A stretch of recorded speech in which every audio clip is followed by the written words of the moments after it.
ಸಚಿವ ಸಂಪುಟ ಪುನರ್ರಚನೆ ವಿಚಾರಕ್ಕೆ ಸಂಬಂಧಪಟ್ಟಂತೆ 2.5 ವರ್ಷದ ಬಳಿಕ ಸಂಪುಟ ಪುನರ್ರಚನೆ ಮಾಡ್ತಾ ಇದೆ ಸರ್ಕಾರ. ಸಚಿವ ಸಂಪುಟ ಪುನರ್ರಚನೆ ವಿಚಾರ 2.5 ವರ್ಷದ ನಂತರ ಸಂಪುಟ ಪುನರ್ರಚನೆಯನ್ನ ಮಾಡ್ತೀವಿ ಅಂತ ಹೇಳ್ತಿದ್ದಾರೆ. ಹೈಕಮಾಂಡ್ 4 ತಿಂಗಳ ಹಿಂದೆಯೇ ಸಂಪುಟ ಪುನರ್ರಚನೆ ಮಾಡಿ ಅಂತ ಹೇಳಿದ್ರು. ನಾವು 2.5 ವರ್ಷ ತುಂಬಲಿ ಮಾಡೋಣ ಅಂತ ನಾನು ಹೇಳಿಕೆಯನ್ನ ಕೊಟ್ಟಿದ್ದೆ. ಬೆಳಗಾವಿಯಲ್ಲಿ ಸಿಎಂ ಸಿದ್ದರಾಮಯ್ಯ ಈ ಮಾತನ್ನ ಹೇಳಿದ್ದಾರೆ. ಸಚಿವ ಸಂಪುಟ ಪುನರ್ರಚನೆ ವಿಚಾರಕ್ಕೆ ಸಂಬಂಧಪಟ್ಟಂತೆ ಮುಖ್ಯಮಂತ್ರಿ ಸಿದ್ದರಾಮಯ್ಯ ಅವರು ಹೇಳಿಕೆಯನ್ನ ಕೊಟ್ಟಿದ್ದಾರೆ. ಹೈಕಮಾಂಡ್ ನಮಗೆ 4 ತಿಂಗಳ ಹಿಂದೆನೇ ಸಂಪುಟ ಪುನರ್ರಚನೆ ಮಾಡಿ ಅಂತ ನಮಗೆ ತಿಳಿಸಿದ್ರು. ಆದರೆ ನಾನೇ 2.5 ವರ್ಷ ಆದ್ಮೇಲೆ ಮಾಡ್ತೀವಿ ಅಂತ ಹೇಳಿದ್ದೆ. ಈಗ ನಾವು ಸಂಪುಟ ಪುನರ್ರಚನೆಯನ್ನ ಮಾಡ್ತೀವಿ ಅಂತ ಸಿಎಂ ಸಿದ್ದರಾಮಯ್ಯ ಹೇಳಿದ್ದಾರೆ.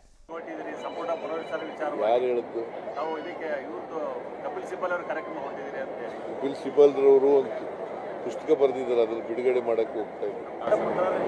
ಆ ವಿಷಯದಲ್ಲಿ ಆ ಸಮಯದಲ್ಲಿ ಹೈಕಮಾಂಡ್ ಏನಾದ್ರು ಭೇಟಿ ಆಗ್ತಾರೆ ಸರ್?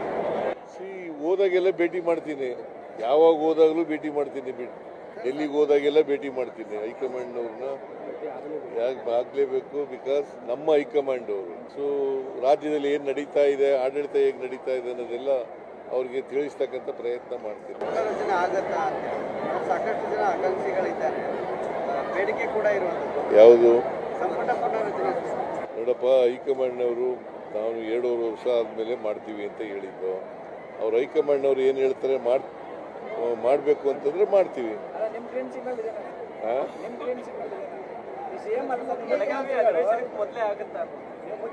ಏನು ಹೈಕಮಾಂಡ್ನವರು ಕ್ಯಾಬಿನೆಟ್ ಈಗ ಒಂದು 3-4 ತಿಂಗಳಿಂದ ಕ್ಯಾಬಿನೆಟ್ ರೀಸಬಲ್ ಮಾಡಿ ಅಂತ ಹೇಳ್ತಾ ಇದ್ರು. ಅದಕ್ಕೆ ನಾನು 2.5 ವರ್ಷ ತುಂಬಲಿ, ಅದಾದ್ಮೇಲೆ ಮಾಡೋಣ ಅಂತ ಹೇಳಿದ್ದೆ.